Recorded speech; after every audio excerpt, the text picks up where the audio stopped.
하나님의 말씀 받습니다. 하나님의 말씀 열왕기하서 17장 1절로 이하 23절까지 말씀 가운데에 21절로 이하 23절까지의 말씀을 한 목소리로 한 마음으로 함께합니다. 이스라엘을 다윗의 집에서 찢어 나누심에 그들이 느밧의 아들 여로보암을 왕으로 삼았더니 여로보암이 이스라엘을 몰아 여호와를 떠나고 큰 죄를 범하게 하매 이스라엘 자손이 여로보암이 행한 모든 죄를 따라 행하여 거기서 떠나지 아니하므로 여호와께서 그의 종 모든 선지자를 통하여 하신 말씀대로 드디어 이스라엘을 그 앞에서 내쫓으신지라. 이스라엘이 고향에서 아수르에 사로잡혀 가서 오늘까지 이르렀더라.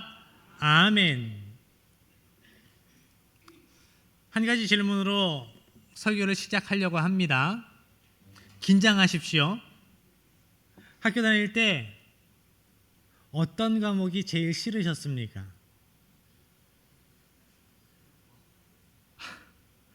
일부와 반응이 똑같습니다. 수학. 저는 수학이 너무나 좋았습니다. 성적이 잘 나와서가 아닙니다.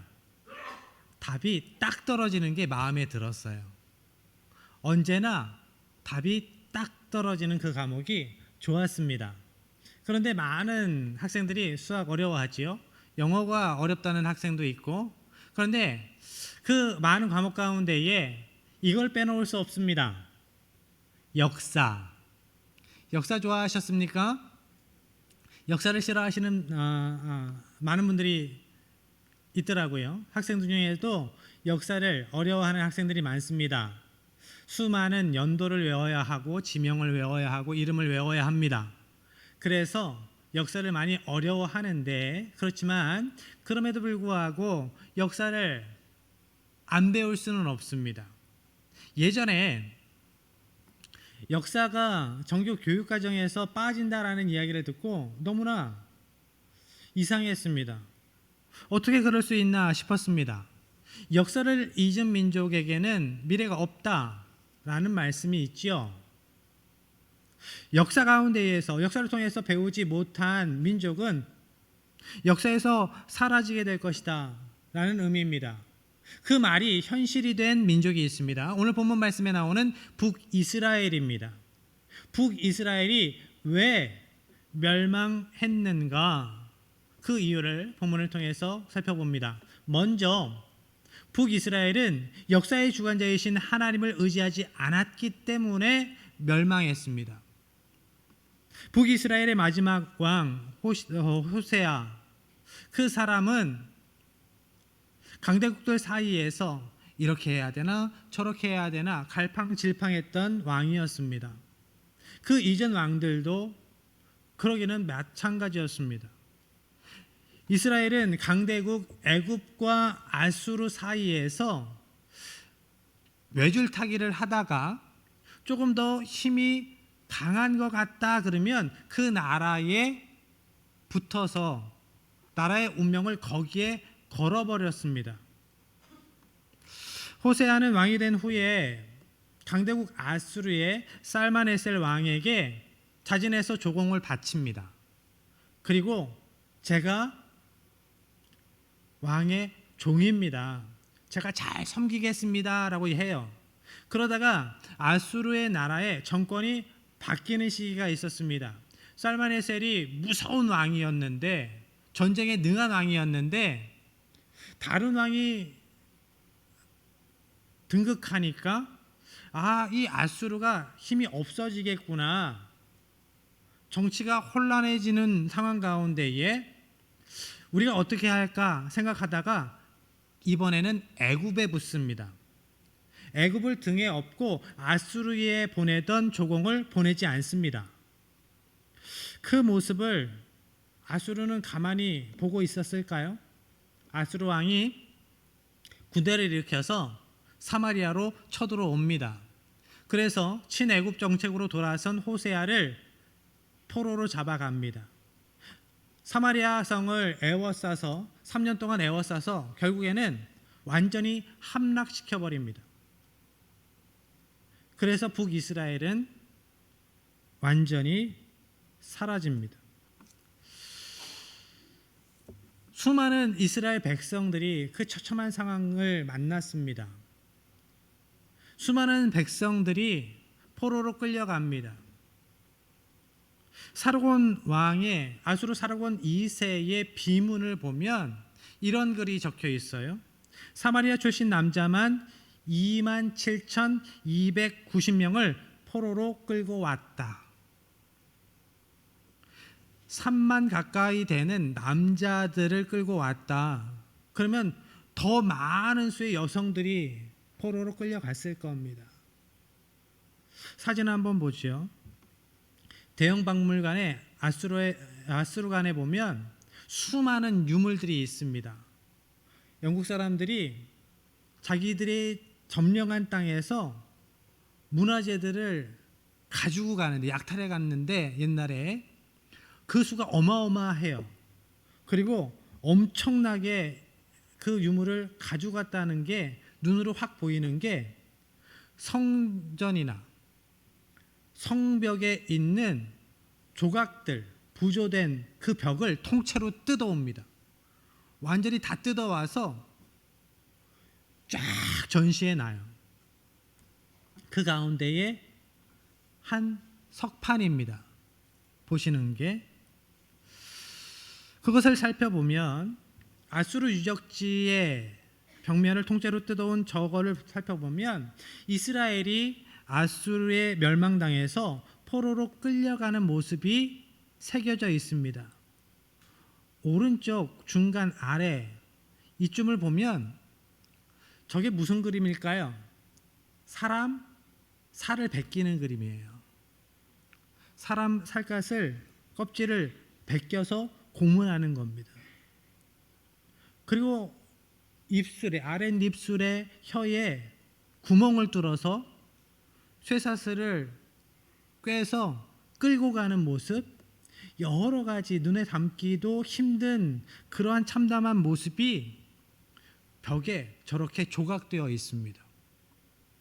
왜 저런 거를 성에 조각해 놨을까요?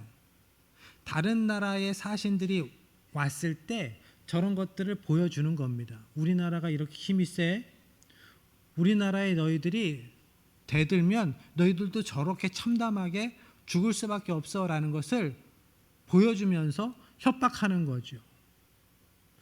하나님께서는 북이스라엘이 하나님이 아니라 세상 권력을 의지하면 이렇게 참혹한 일을 당하게 된다라고 하나님의 사람, 하나님의 선지자 호세아를 통해서 미리 말씀해 주셨습니다.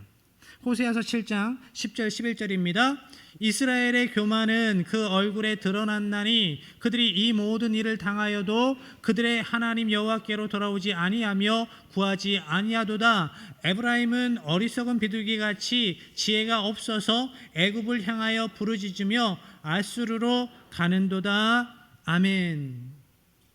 하나님께서는 하나님의 선지자를, 하나님의 사람 호세아를 통해서 미리 말씀하셨습니다.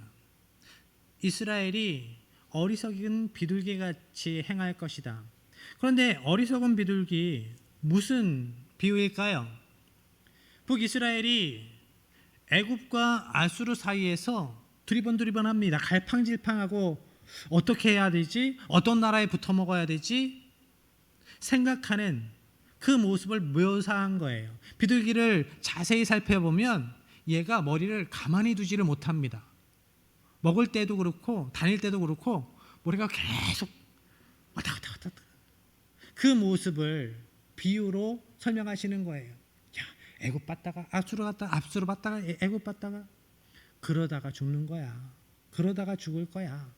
미리 말씀하셨어요. 하나님의 말씀대로 이스라엘은 두 강대국 사이에서 갈팡질팡하면서 더 힘 있는 쪽에 붙어야지 하다가 하나님의 말씀대로 애굽을 향해서 도와줘 도와줘 우리 좀 도와줘 부르짖으면서 아수르의 포로로 끌려가게 되었습니다. 하나님의 말씀 그대로 되었어요. 북이스라엘이 오랫동안 이집트 문명과 메소포타미아 문명 사이에서 애굽과 아수르 사이에서 힘든 시간을 보냈습니다. 그렇지만 그 두 문명을, 그 두 강대국을 제압하고 평화를 누린 시대도 있었어요. 언제였을까요? 다윗 시대였습니다. 다윗 시대.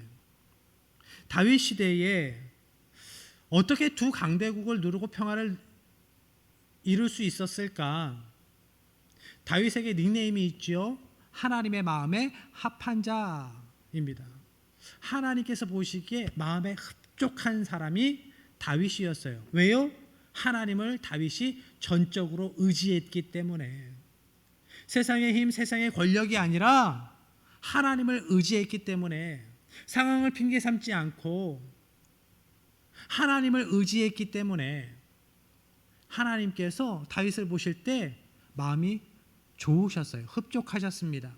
마음에 합한 자 다윗이 왕으로서 잘 치리하니까 하나님께서는 다윗을 통해서 그 이스라엘에 평화를 주셨습니다. 그리고 두 번째로 북이스라엘은 하나님의 구원의 역사를 잊었기 때문에 멸망당합니다. 역사의 주관자이신 하나님께서 이스라엘을 애굽의 압제에서 자유케 하셨습니다.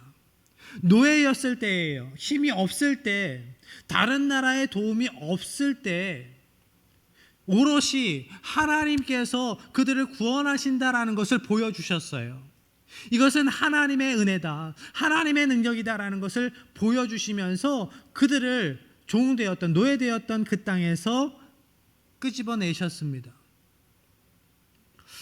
그런데 북이스라엘은 그 구원의 역사를 잊어버리고 너무나 어리석게도 하나님께서 벗어나게 해주신 그 악한 나라 애굽 밑으로 스스로 들어가는 겁니다. 스스로 들어가겠다고 결정하는 거죠. 우리나라도 명나라와 청나라 사이에서 갈팡질팡하던 시절이 있었습니다. 중국과 일본 사이에서 갈팡질팡하던 시절이 있었습니다. 외줄타기 하던 그 시절, 우리도 역사를 통해서 교훈을 얻지 못한다면 위태로운 상황을 다시 만났을 때 또 어리석은 선택을 할 수 있습니다. 하나님께서 이 나라 이민족을 놀라운 기적으로, 놀라운 은혜로 살려주셨는데 또 똑같이 강대국에 의지해서 우리의 운명을 내어 맡기려고 하는 어리석음이 이 땅에 또 있을 수 있어요. 그렇기 때문에 우리는 이 나라, 이 땅에 허락하신 하나님의 구원의 역사를 기억해야 합니다. 또한 북이스라엘은 어둠의 역사를 잊었기 때문에 멸망당했습니다. 이스라엘의 역사는 하나님께서 말씀하셨을 때 그 말씀에 순종으로 살아가면 하나님께서 놀라운 구원을 주신 역사였어요. 말씀의 성취의 역사였습니다. 하나님께서 말씀 주셨는데 그 말씀에 불순종하면 그에 대한 심판이 있었던, 그 하나님의 말씀대로 되었던 말씀의 성취의 역사가 이스라엘의 역사였습니다. 그래서 13절에는 이렇게 말씀을 하십니다. 13절입니다.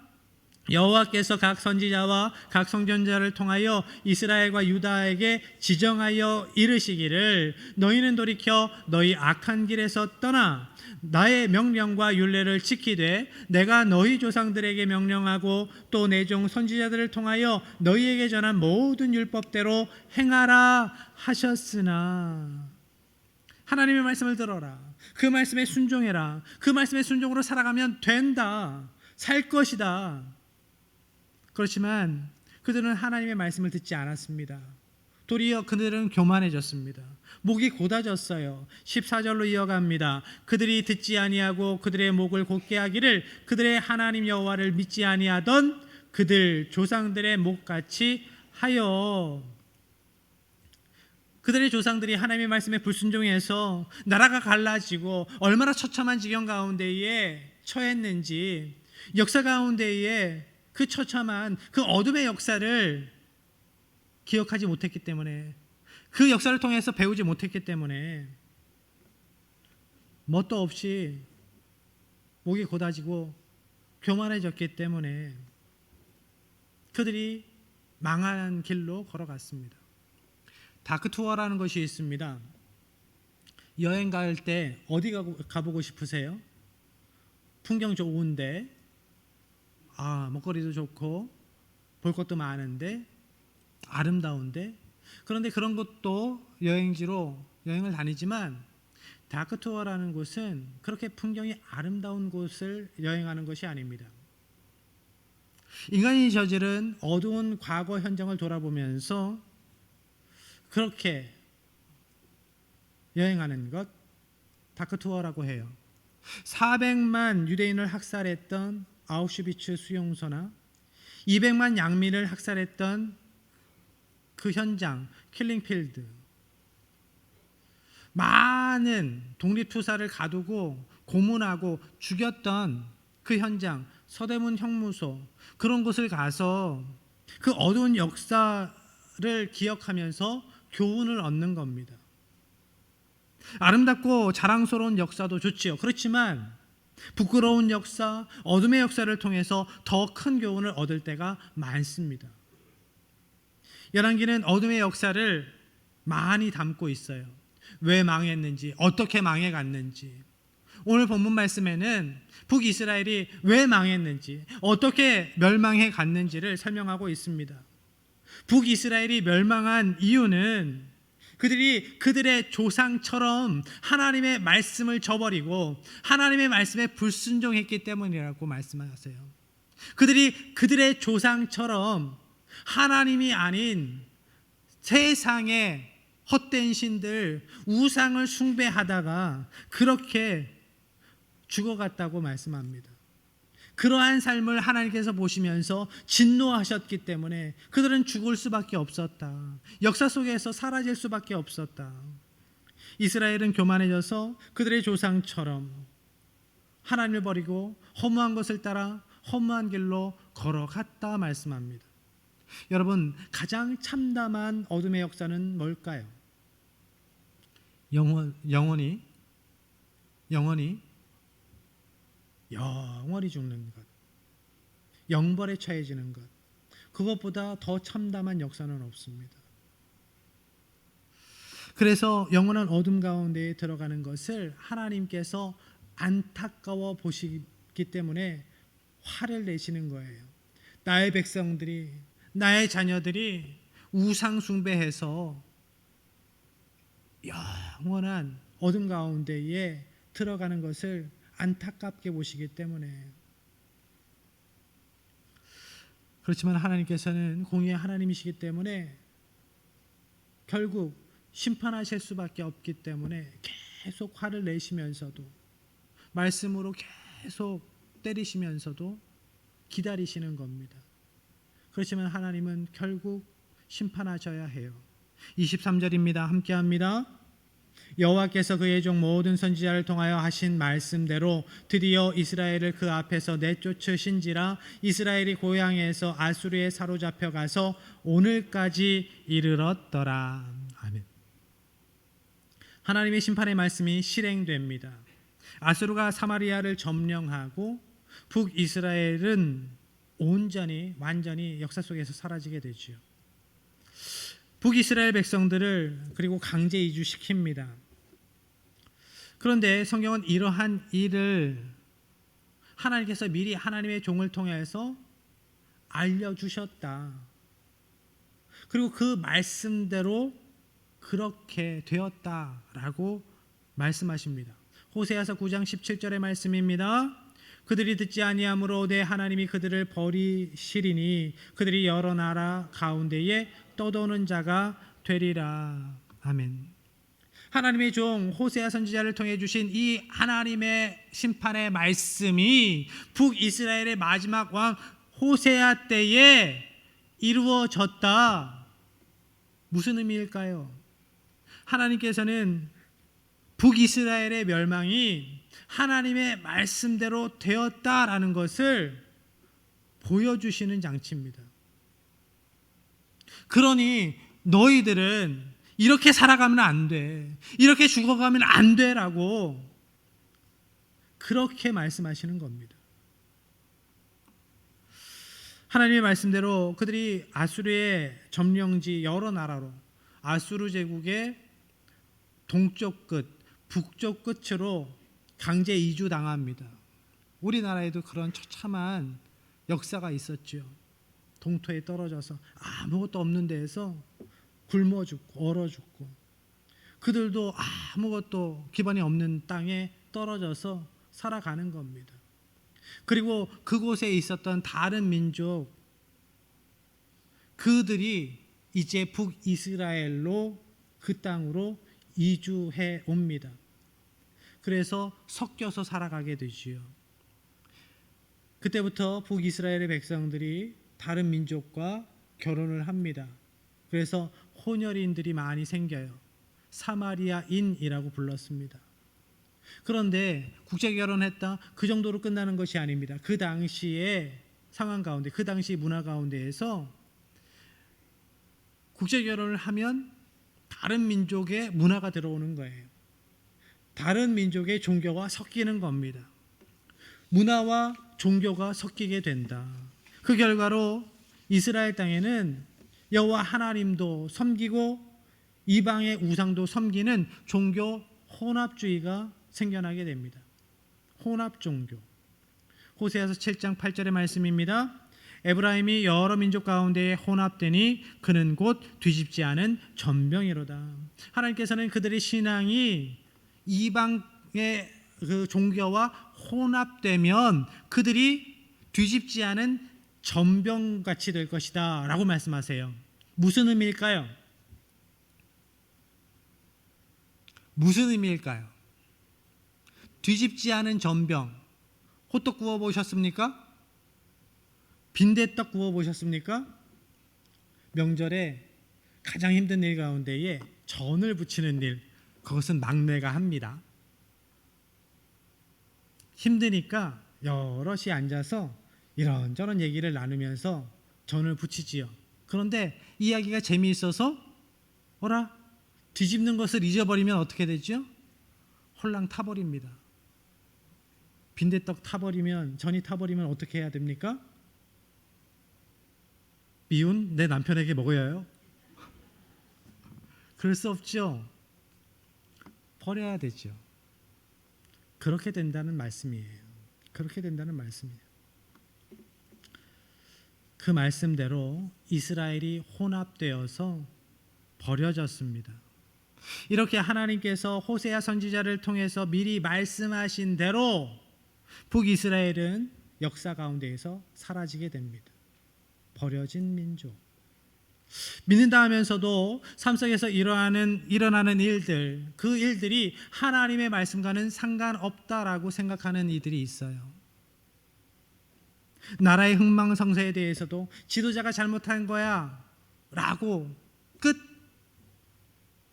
가정에서 어떠한 일이, 어려운 일이 일어나도 서로 탓합니다. 너 때문이야, 너 때문이야. 하나님의 말씀에 안경을 끼고 바라보려고 하지 않습니다. 여러분, 그래서는 안 돼요. 하나님의 말씀을 통해서 영적인 안목을 가지고 역사를, 우리의 삶을 바라볼 수 있어야 합니다. 그래서 하나님의 말씀이 어떻게 이루어지는지를 깨달아야 합니다. 그래야 우리의 삶이 바뀌지요. 우리의 영이 그래야 성숙합니다. 그래야 하나님을 더욱 신뢰함으로 더 큰 믿음의 사람으로 성장해 갈 수 있는 겁니다. 하나님의 약속의 말씀은 반드시 성취되는 역사입니다. 하나님의 말씀은 반드시 성취되는 역사입니다. 23절 상반절의 말씀입니다. 여호와께서 그의 종 모든 선지자를 통하여 하신 말씀대로 드디어 하나님께서 하나님의 종을 통해 말씀하신 대로, 그대로 드디어 우리도, 우리 가정도, 우리 나라도 이 땅에서 그때를 만나게 됩니다. 드디어의 때. 여러분, 그 드디어 뒤에 북이스라엘과 같은 결과가 따라오면 안 됩니다. 우리의 드디어 그 뒤에는 하나님의 기쁨으로 누리는 결과가 따라와야 해요.